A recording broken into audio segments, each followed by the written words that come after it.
ఆదివారము ఆరాధనకు చేరువచ్చిన మీ అందరికీ మన ప్రభువును రక్షకుడైన యేసుక్రీస్తు నామమున వందనాలు తెలియచేస్తూ ఉన్నాను. ఈ రీతిగా నన్ను ఆహ్వానించిన దేవుని సేవకులు అన్నకు, అక్కకు, శ్యామకు నా ప్రత్యేకమైన వందనాలు తెలియచేస్తూ చక్కని వాక్య సందేశాన్ని మనము ఆరాధనకు సహాయకరంగా విన్నాం. ఈ సమయంలో ఒక హాఫ్ అన్ అవర్ 35 నిమిషాలు దేవుడి మాటలు విందాం. అందుకని ముందుగా వచ్చిన ప్రార్థన చేద్దాం. తలల వంచండి. మమ్మల్ని బహుమిక్కిలుగా ప్రేమించిన మా ప్రియ పరలోకపు మా తండ్రి, నీకు వందనాలు, స్తుతులు, స్తోత్రాలు చెల్లిస్తున్నాను ప్రభా. మహోన్నతుడ, సర్వోన్నతుడ, సర్వాధికారి, కృపగల దేవ, నీకు వందనాలు. ఆజ్ఞను అతిక్రమించి పాపము చేసి చీకటిలో అంధకారములో సహవాసాన్ని కోల్పోయి ప్రభా, అపరాధ భావముతో పాపపు నీడలో మరణానికి దగ్గరగా ఉన్న నన్ను ప్రభా రక్షించడానికి ఆధారభూతుడైనటువంటి నీవు, ఆది సంభూతుడైనటువంటి నీవు, సర్వోన్నతుడైనటువంటి నీవు, కాలానికి అతీతుడైనటువంటి నీవు కాలములోనికి వచ్చి ప్రభా మానవ ఆకారముగా ఈ లోకానికి దిగి వచ్చి నాకు బదులుగా నా స్థానంలో ప్రభా శిక్షను భరించి నీ అమూల్యమైన రక్తాన్ని చిందించి మరణించి సమాధి చేయబడి మృత్యుంజయుడిగా 3వ దినమున తిరిగి లేచే ప్రభా, నీ రక్తము ద్వారా నాకు పాప క్షమాపణ, నీ మరణము ద్వారా నాకు జీవం, నీ పునరుద్ధానం ద్వారా నాకు నీతిమంతుడిని అనుగ్రహించిన దాన్ని బట్టి నీకు స్తుతిస్తున్నాను, ఘనపరుస్తున్నాను. నీకు వందనాలు. కోల్పోయినటువంటి సహవాసాన్ని, సంబంధాన్ని తిరిగి నీ శిలువ కార్యము ద్వారా ప్రభా జరిగించిన దాన్ని బట్టి మేము స్తుతిస్తున్నాం. ఈ సమయం నిలబడి నన్ను నీ శిలువ స్వార్థం మరుగుపరుచుకోండి, బోరగా వాడుకోమని ప్రార్థన చేస్తూ అధికారము కలిగి బోధించడానికి సహాయం చేయమని, ముందున్న సమయాన్ని మందరికి దీవెనకరంగాను సంఘానికి మేలుకరంగాను నీ నామానికి మహిమకరంగా జరిగించుకోమని మా ప్రభువును నీ ప్రియకుమారుడైన యేసునామమున ప్రార్థన చేసి అడిగి వేడుకుంటున్నాను పరమ తండ్రి. ఆమేన్, ఆమేన్, ఆమేన్. మంచిది. ఈ సమయంలో ఒక మాట చూద్దాం రండి. 2వ సమూయేలు గ్రంథం 5వ అధ్యాయము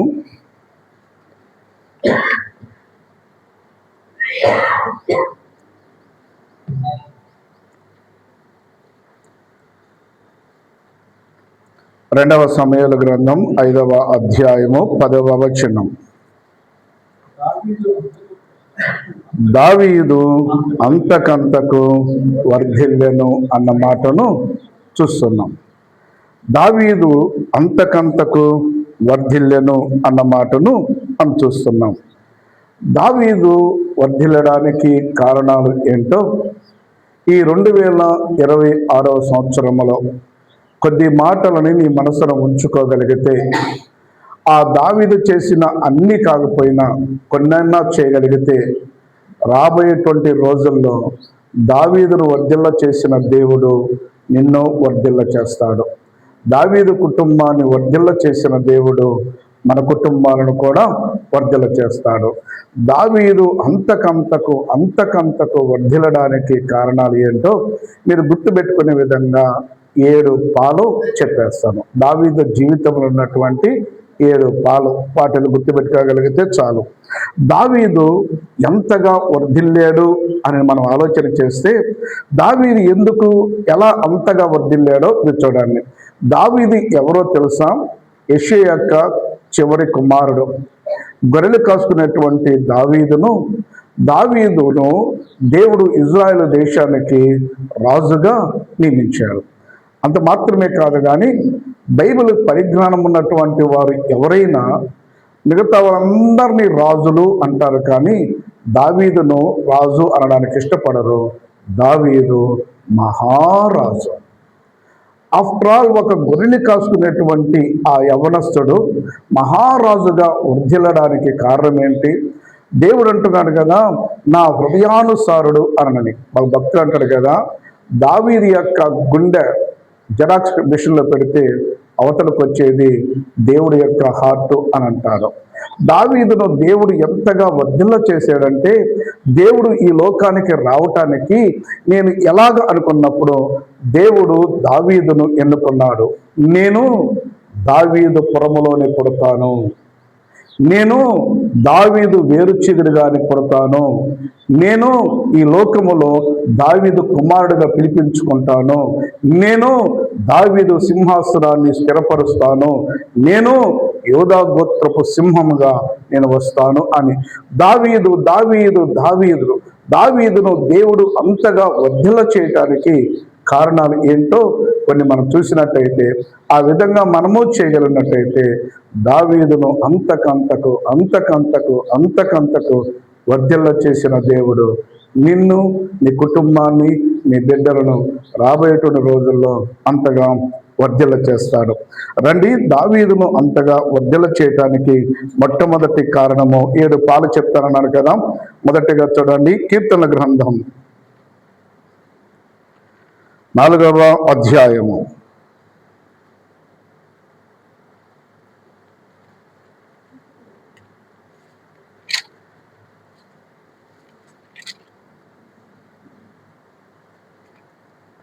4వ అధ్యాయం 1వ వచనం.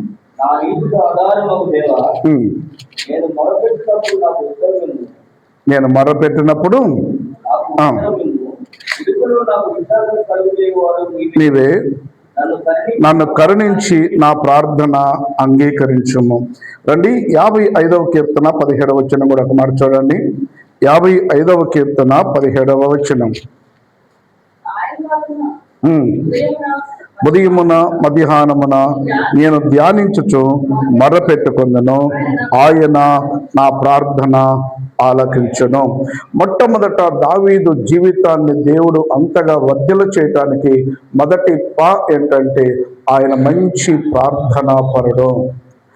దావీదు మహారాజు, దావీదు ఒక అద్భుతమైన రాజుగా ఉండి ఇక్కడ అంటాడు కదా, రోజుకి 3 మారు ప్రార్థన చేసేటువంటి వాడు. ఉదయమున, మధ్యాహ్నమున, సాయంకాలమున ఏ ఇరుకు వచ్చినా, ఏ ఇబ్బంది వచ్చినా, ఏ కష్టం వచ్చినా, ఏది మంచి జరిగినా దావీదుకు తెలిసిందే ఒకే ఒకటి, దేవుడి మీద ఆధారపడటము. నా ప్రార్థన ఆలకించేవాడు ఆయనే, ఇరుకుల నుండి విశాలతలను తీసుకెళ్ళేవాడు ఆయనే, నా ప్రార్థన ధూపమును ఆగ్రానించువాడు ఆయనే అని 3 మారు ప్రార్థన చేసేటువంటి అలవాటు కలిగిన వాడు గనుక దావీదును దేవుడు అంతకంతకు వర్ధిల్ల చేశాడు అన్న విషయాన్ని తెలియచేస్తా ఉన్నాను. కాబట్టి మనము దావీదులో ఉన్నటువంటి మొట్టమొదటి లక్షణము ప్రార్థనా పరుడు. ఈ యొక్క ఉదయకాలమున నీ ప్రార్థన అనగానే ఏదో ఒక సమయాన్ని కేటాయించుకొని చక్కగా ఒక స్థలాన్ని మన ఇంట్లో ఏర్పరచుకొని ప్రార్థన చేయటం మంచిదే, నేను కాదంటం లేదు. ఒకవేళ అలాంటి అవకాశం లేకపోయినా నువ్వు పనులు చేసుకుంటూ ప్రార్థన చేసుకోవచ్చు, నీవు నడుస్తూ ప్రార్థన చేసుకోవచ్చు. ప్రార్థన అనే దానికి ఒక నిర్ణీతమైనటువంటి సమయం అని కానీ నిర్ణీతమైనటువంటి విధానం అనేది ఏమీ లేదు.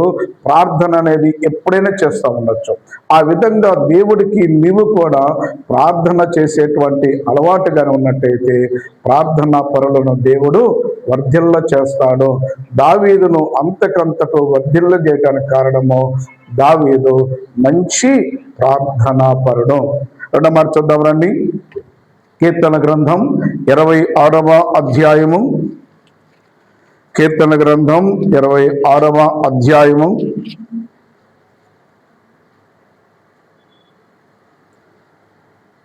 8వ వచనం. యెహోవా నీ నివాస మందిరమును, నీ తేజో మహిమ నిలుచు స్థలమును నేను ప్రేమించుచున్నాను అన్న మాటను 18వ అధ్యాయం చూడండి. 18వ కీర్తన 1వ వచనం. యెహోవా నా బలమా, నేను నిన్ను ప్రేమించుచున్నాను. యెహోవా నా శైలము, నా కోట, నన్ను రక్షించువాడు, నా కేడెము, నా రక్షణ శృంగము, నా ఉన్నత దుర్గము, నా దేవుడు, నేను ఆశ్రయించి ఉన్న నా దుర్గము. రెండవ ఏంటంటే మొదటిగా ప్రార్థనా పరుడైతే రెండవదిగా ప్రేమ కలిగిన వాడు. దావీదు అద్భుతమైనటువంటి ప్రేమ కలిగిన వాడు. నెంబర్ 1, ఆ ప్రేమలో కూడా దేవుణ్ణి బహుగా ప్రేమించిన వాడు. రెండవదిగా దేవుడి మందిరాన్ని బహుగా ప్రేమించిన వాడు, మనుషులను తన రాజ్య నివాసులను బహుగా ప్రేమించిన వాడు, అల్టిమేట్ చివరికి తన శత్రువులను సైతము బహుగా ప్రేమించిన వాడు. అన్ని ఆస్పెక్ట్స్లో దావీదులో గొప్ప ప్రేమను మనము చూడవచ్చు. దేవుణ్ణి ఎంతగా ప్రేమించేవాడు అనంటే నిరంతరము దేవుణ్ణి కొనియాడుతూ ఉండేవాడు, నిరంతరము దేవుణ్ణి స్తుతించేటువంటి వాడు. ఆయన గొర్రెలు తీసుకొని పచ్చిక బయలు దగ్గర విడిచిపెట్టి శాంతికరమైన జలముల దగ్గర ఉండి ఆయన అవి మేస్తూ ఉంటే తంబుర సితార తీసుకొని నా కొండ, నా కోట, నా దుర్గం, నా శైలం, నా దాగుచోటు, నా ఆశ్రయ దుర్గం, నా కాపురి అంటూ అద్భుతంగా గానము చేస్తూ నిత్యము దేవుణ్ణి ప్రేమించేటువంటి మనసు కలిగిన వాడు. అందును బట్టి దేవుడు దావీదును అంతకంతకు వర్ధిల్ల చేశాడు. రెండవదిగా చూసినట్టయితే దావీదు దేవుని మాత్రమే కాదు, దేవుని మందిరాన్ని కూడా బహుగా ప్రేమించేటువంటి వాడు. నీ తేజో మహిమ నివసించు స్థలమును నేను బహుగా ప్రేమించుచున్నాను. జనులు మందిరమునకు పోవుదామన్నప్పుడు దావీదు ఎంతగానో సంతోషించాడు. నేను సరంది వేసిన ఇళ్లలో ఉంటే నా దేవుడి యొక్క మందసము గుడారములో ఉంది అని దేవుడి మందిరాన్ని బహుగా ప్రేమించిన వాడు దావీదు. దావీదు దేవుడి మందిరాన్ని ఎంతగా ప్రేమించాడు ఒక మాట చూపిస్తాను రండి. మొదటి దినవృత్తాంతముల గ్రంథం 29వ అధ్యాయము, మొదటి దినవృత్తాంతముల గ్రంథం 358వ పేజీలో 29వ అధ్యాయము, అన్ని వచనాలు చూపించడానికి సమయం లేదు కానీ 3వ వచనం చూడండి. మరియు నా దేవుని మందిరం మీద నాకు కలిగి ఉన్న మక్కువ చేత నేను ఆ ప్రతిష్ఠితమైన మందిరం నిమిత్తము సంపాదించి ఉన్న వస్తువులు కాక నా స్వంతమైన బంగారమును వెండిని నా దేవుని మందిరం నిమిత్తము నేను ఇచ్చేదను. అనగా దావీదు దేవుడి మందిరాన్ని ఎంతగా ప్రేమించాడు అనంటే దావీదు దేవుడి మందిరాన్ని నిర్మించాలి అనుకున్నాడు. దేవుడు నాతాను చేత దావీదు నీ చేతిలో రక్తం ఒలికించే గనుక నీకు అవకాశం లేదు, నీ కుమారుడు దాన్ని నిర్మిస్తాడు అని చెబితే దావీదు ఈర్ష్యపడలేదు, దావీదు అసూయపడలేదు. కానీ ఆ మందిరానికి కావలసిన అన్నిటిని సమకూరుస్తూ చేశాడనమాట. దావీదు మందిరానికి కావలసిన అన్ని సమకూర్చాడు. అతడు సమకూర్చిన తర్వాత ఆ వస్తువులు చూసినట్టయితే సొలొమోను ఎంత మందిరాన్ని కట్టినా ఇంకా మిగిలే ఉంటుంది. అయినప్పటికీ కూడా దావీదు అంతటితో ఆగిపోకుండా తన సొంత ఇప్పటి వరకు ఏంటది రాజా యొక్క ఖజానాలో నుంచి తీశాడు, రాజ్యంలో నుంచి తీసుకున్నాడు. ఆ తర్వాత దావీదు తన సొంత బంగారాన్ని, తన సొంత వెండిని, తన సొంత కలిగిన వాటిని మందిరానికి ఇచ్చినట్టుగా చూస్తున్నాం. దావీదు నీ రాజ్య ఖజానాల నుంచి మందిరానికి సరిపోయిన అన్ని తీసావు కదా, వాటితో సొలొమోను అద్భుతంగా మందిరాన్ని నిర్మించిన ఇంకా మిగిలిపోతాయి కదా, మరి నీ సొంతంలో నుంచి ఎందుకు తీసేవంటే అది అంటారు కదా చూడండి, నా దేవుని మందిరం మీద నాకు కలిగి ఉన్న ప్రేమ చేత, నా దేవుడి మందిరం మీద నాకు ఉన్న మక్కువ చేత, దేవుడి మందిరం మీద ఉన్నటువంటి ప్రేమ చేత యెరూషలేమా నేను ప్రేమించువారు వర్ధిల్లుతారు అన్నట్టుగా దేవుడి మందిరం నిర్మించిన తర్వాత ఎవరైనా ఈ దేవుడి మందిరాన్ని దావీదు నిర్మించడానికి సమకూర్చాడంటే దావీదే ఉందండి, రాజు ఖజానాను తీశాడు అనకుండా దావీదు సొంత బంగారము కూడా దీంట్లో ఉంది, దావీదు సొంత కష్టము కూడా దీంట్లో ఉంది, దావీదు యొక్క పని కూడా దీంట్లో ఉంది అని దేవుడి మందిరాన్ని బహుగా ప్రేమించిన వాడు, చిరకాలం దేవుడి మందిరములో నివాసం చేయాలని కోరిన వాడు. చాలా మంది బైబిల్ పండితులు చెబుతాడు, రాజుగా దావీదు అంతఃపురములో రాజభవనంలో ఉన్నదానికన్నా దేవుడి మందిరంలో నివసించిన సమయం ఎక్కువ అని అంటారు. బహుగా అంతగా దేవుడి మందిరాన్ని ప్రేమించాడు. అంత మాత్రమే కాదు, ప్రజలను ఎంత చక్కగా ప్రేమించాడంటే అద్భుతమైనటువంటి పరిపాలన అందించిన రాజు. అందుకని వారు అంటారు మహారాజు, దావీదును మించిన రాజు ఇప్పటి వరకు ఇజ్రాయెల్ దేశానికి రాజుల తర్వాత ప్రధానులు వచ్చారన్న స్టిల్ ఇప్పటికీ కూడా ఇజ్రాయెల్ దేశాన్ని పరిపాలించిన ఉత్తమమైన ప్రధానులు కావచ్చు, ఉత్తమమైన రాజులు కావచ్చు ఎవరు అనంటే దావీదు పేరు చెప్పాల్సి ఉంది. అంతగా దావీదు తన ప్రజలను, తన జనాంగాన్ని ప్రేమించాడు అన్న విషయాన్ని తెలియజేస్తున్నాం. ఆ తర్వాత అల్టిమేట్ చివరిగా శత్రువును సైతం ప్రేమించినటువంటి వారు, తన మరణాన్ని కోరుకొని 18 సార్లు హత్యా ప్రయత్నం చేసిన సౌలు ఆ యొక్క దాంట్లో ఆ గుహలో చిక్కితే ఆ విషయము అప్పుడు సైనికులు అంటారు కదా, దావీదు ఇదిగో సౌలు అని అతను చంపడానికి అవకాశం ఉంటే దావీదు అవకాశాన్ని ఉపయోగించుకోలేదు. కానీ అతడు అభిషేకించిన వాడు, నన్ను చంపటానికి ప్రయత్నించిన వాడు నా శత్రువే కావచ్చు, కానీ అతను నేను ముట్టుకాను. బైబిల్ పండితులు చెప్పే మాట్లాడి తెలుసా, అతని దగ్గర తీసుకొని అతను వస్త్రపు చెంగును కట్ చేసేదానికన్నా పేక కట్ చేయటం నిమిషం పని. ఇతను వస్త్రపు చెంగును, ఎందుకు తెలుసా, వస్త్రపు చెంగును కట్ చేసేటప్పుడు పొరపాటున సౌలు లేసాడా, దావీదు మరణం పాలవుతాడు. అయినప్పటికీ కూడా వస్త్రపు చెంగును కట్ చేసేదానికంటే పేక కట్ చేయటం నిమిషం పని.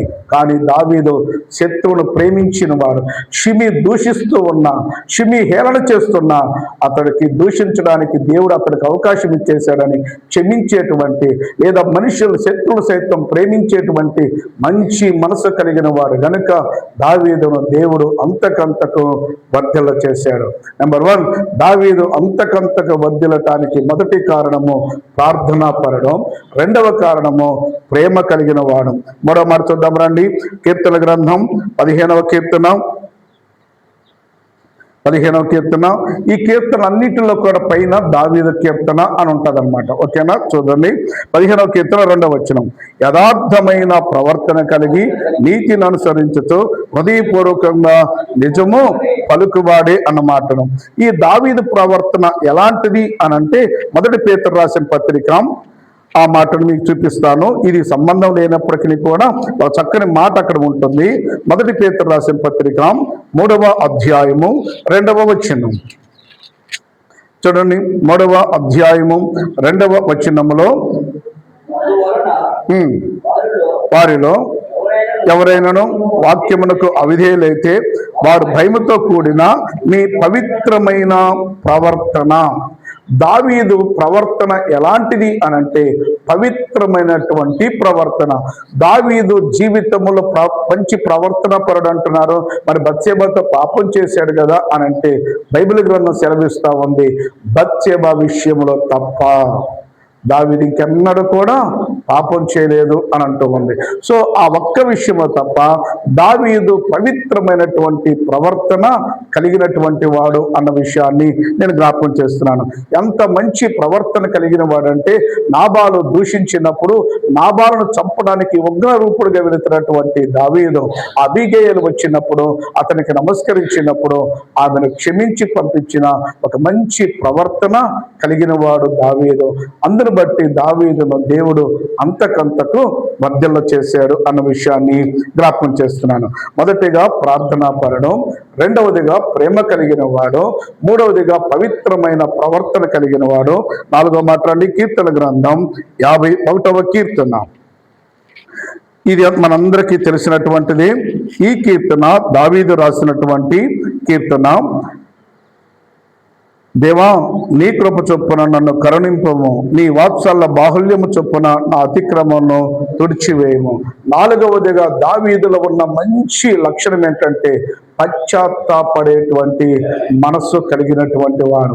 దావీదు బత్షెబతో పాపం చేసిన తర్వాత నాతాను వచ్చి ఆ మనుషుడు నీవే అనంటే, నీవేంటి నా తప్పును ఎత్తి చూపించడానికి అని ఒక రాజు అధికారాన్ని చలాయించలేదు. కానీ దావీదు తన గదిలోనికి వెళ్ళి, దేవా, ఈ పాపం చేయటానికి పరిస్థితులు కారణం, ఈ పాపం చేయటానికి ఫలానా వ్యక్తుల కారణం, ఈ పాపం చేయటానికి బత్షెబనే కారణం, ఈ పాపం చేయటానికి వారు వీరు కారణమని కాదు, కానీ ఈ పాపం వీరు తొందరలో చేశానని కానీ తెలిసే నేను పాపం చేశాను.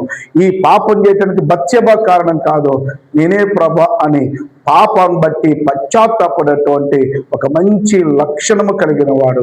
ఈ లక్షణము ఈ రోజుల్లో ఏ మనుషుల్లో మనము చూడము.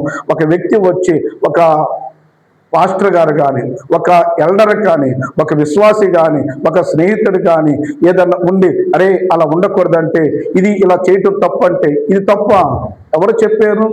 ఎవరు చేయటం లేదు, ఇది అందరూ చేసేది, నేనేనా తప్పు చేసేది, నువ్వు చేయటం లేదా అని పశ్చాత్తాపడేట మనుషులు ఎంతో మనం చూస్తూ ఉంటాం.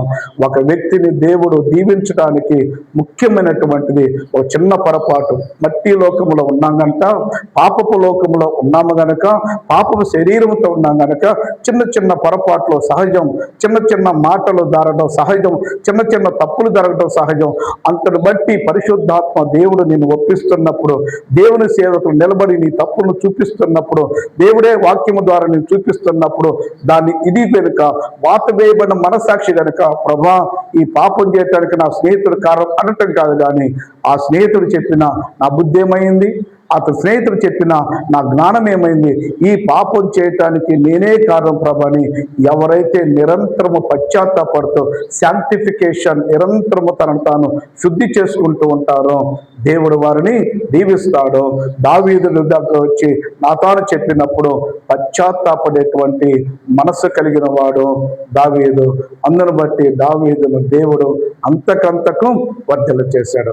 నెంబర్ 1 ప్రార్థనా పరుడు, నెంబర్ 2 ప్రేమ కలిగిన వాడు, నెంబర్ 3 పవిత్రమైన ప్రవర్తన కలిగిన వాడు, 4వదిగా పశ్చాత్తాపడే మనసు కలిగిన వాడు, 5వదిగా పరిశీలించుకునేటువంటి వాడు. రండి, కీర్తన గ్రంథం 26వ కీర్తన 2వ వచనం. 26వ కీర్తన 2వ వచనం. యెహోవా నన్ను పరిశీలించుము, నన్ను పరీక్షించుము, నా అంతరింద్రియమును నా హృదయమును పరిశోధించుము అన్న మాటను చూస్తున్నాం.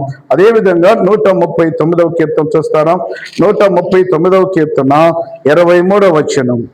139వ కీర్తన 23వ వచనం. దేవా నన్ను పరిశోధించి నా హృదయమును తెలుసుకొనుము, నన్ను పరీక్షించి నా ఆలోచనను తెలుసుకొనుము, నీకు ఆయాసకరమైన మార్గము నా ఉన్నదేమో చూడము, నిత్య మార్గమును నన్ను నడిపించుము. 5వదిగా పరిశీలన చేసుకునేటువంటి మనసు కలిగిన వాడు. ఉదయకాలమున జీవితాన్ని ప్రారంభించి ఆ రోజును ముగించేటప్పుడు దావీదు తన పడక మీదకి వెళ్ళే ముందుగా ఆ పడక దగ్గర మోకాళ్ళుండి, దేవా ఈ రోజున నీకు ఆయాసకరమైంది ఏమైనా మాట్లాడేనేమో, నీకు ఆయాసకరమైంది ఏదైనా క్రియ చేసేనేమో, నీకు ఇష్టం లేనిది ఏదైనా ఆలోచించేనేమో, నన్ను పరిశీలన చేసుకుంటున్నాను ప్రభా, నన్ను పరిశీలించు, నన్ను పరిశీలించు, నన్ను పరీక్షించు, నా అంతరంగమును కూడా, నా ఊహల్లో, నా తలంపుల్లో, నా ఆలోచనలో, నా మాటల్లో నీకు ఆయాసకరమైనది, నీకు ఇష్టం లేనిది ఏదైనా చేసి ఉంటే నన్ను క్షమించు ప్రభా అని పరిశీలన చేసుకొని పశ్చాత్తాపడి మంచం ఎక్కేటువంటి వాడు. నిరంతరము కూడా మన శాంటిఫికేషన్ జరుగుతున్నప్పుడు ఈరోజు పాపాన్ని రేపటికి అలా కాకుండా ఏ రోజుకు ఆ రోజు మన పరిశీలన చేసుకుంటూ, ఈరోజు ఆఫీసులో నేను ఇలా మాటదారాను, ఈరోజు పలానా వ్యక్తితో నేను ఇలా మాట్లాడాను, ఇది ఒక క్రైస్తవుడిగా నాకు తగదు, ఒక క్రైస్తవురాలుగా ఇది తగదు అని దేని అప్పటికప్పుడు పరిశీలన చేసుకుంటూ ఆయన రక్తమును మనం కడుక్కుంటూ నిరంతరము ఉండగలిగితే ఆయన మార్గం మనకి ముందుకు నడిపిస్తాడు. 6వది ఏంటంటే ఎప్పటికప్పుడు పరిశీలన చేసుకునేటువంటి వాడు అన్న విషయాన్ని తెలియజేస్తున్నాను. ప్రభా నా హృదయాన్ని పరిశీలించు, నా అంతరంగమును పరిశోధించు ప్రభా, నీకు ఆయాసకరమైనది ఏదైనా ఉంటే దాన్ని నాకు చూపించి నీ రక్తము ద్వారా తొలగించు అని ఎప్పటికప్పుడు పరిశీలన చేసుకునేవాడు కనుకే బైబిల్ గ్రంథం అంటుంది ఆ ఒక్క విషయము తప్ప దావీదు ఇంకెన్నడూ కూడా పాపం చేయలేదు అన్నటువంటి మాట. తర్వాత 6వ మాట చూద్దాం రండి, కీర్తన గ్రంథం 40వ కీర్తన